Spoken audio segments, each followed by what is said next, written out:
Here are my picks for today, beginning with The Invader from Belgium.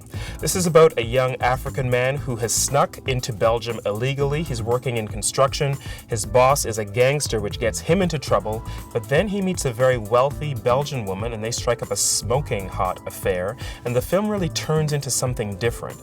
Now, we have a number of films this year that are about the issue of migration, about Europe and its fortress mentality in some ways, and about all of the people who are banging on Europe's doors, often from Africa. This one is the sexiest. It's a fascinating film, and it really deals with an issue that's very pressing today. Another pick for today is called Americano. This is by Mathieu Demy. Now, Mathieu Demy is the son of Agnes Varda and Jacques Demy, two giants of French cinema. Jacques Demy made The Umbrellas of Cherbourg. Agnes Varda has made so many classic films beginning in the French New Wave. But this is their son, Mathieu Demy's very first film. And in this film, it begins with the death of a mother, which is interesting. The character, who's played by Mathieu Demy himself, has to settle his mother's affairs. He goes to California, where she has lived for much of her life, and he finds a letter which leads him across the border to Tijuana into Mexico, where he meets a young woman who's working at a nightclub, a rather shady nightclub. She's played by Salma Hayek, and they strike up a very interesting relationship. They don't trust each other at first, but you really begin to see how these two people come together over the memory of his mother, and this is a woman that she also knew. So you have Salma Hayek, you've got a man who is part of French cinema history, and a fascinating story that exists somewhere between Europe and California. Another pick for today is called That Summer, starring Monica Bellucci, and maybe that's all I need to say. Monica Bellucci, she's got a lot of fans. She's a terrific actress and a very beautiful woman. In this film, she's playing part of a couple. The other part is played by Luis Garrel. He's the son of the filmmaker, Philippe Garrel, and this is really a story about two people who have a very stormy, tempestuous relationship. They work in the film industry. The film is set against that backdrop of the film world trying to make a movie, inspired a little bit by Jean-Luc Godard's film Contempt, but from a director, Philippe Garrel, who really should be better known. He's a great French director, not as well known in North America as perhaps he should be, but a man who understands the nature of love, the nature of desire, which is what this movie is all about, and also what to do when you have an actress like Monica Bellucci on screen. Another pick for today is called Starbuck from Quebec. This is by the director Ken Scott, and the premise is terrific.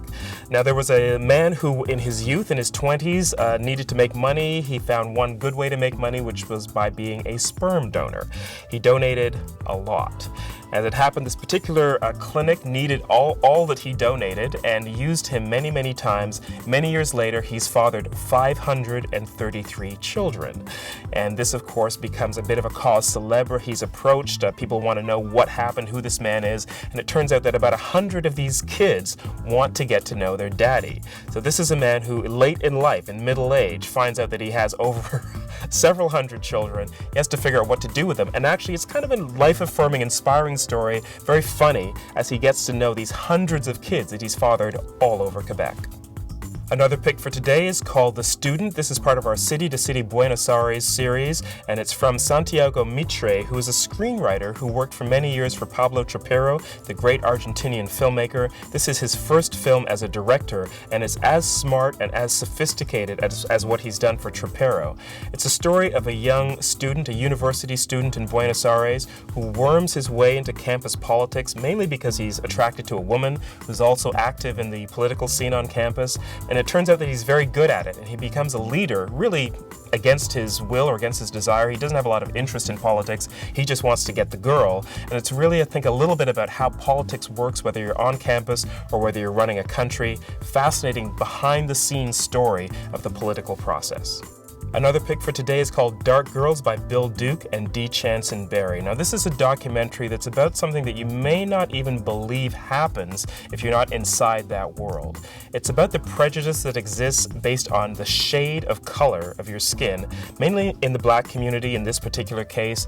The directors are African American, and they've gone and talked to a number of different black women, including Viola Davis, who's in the film The Help this summer, about what it means to be a dark-skinned black woman as opposed to a light-skinned black black woman like Beyonce, for instance, and the different kinds of politics that happen around that, the judgment, the differences of opinion that happen even inside certain families where one sibling is darker than the other or lighter than the other, and how that all dates back to the slave era when you were judged better depending on how light your skin was.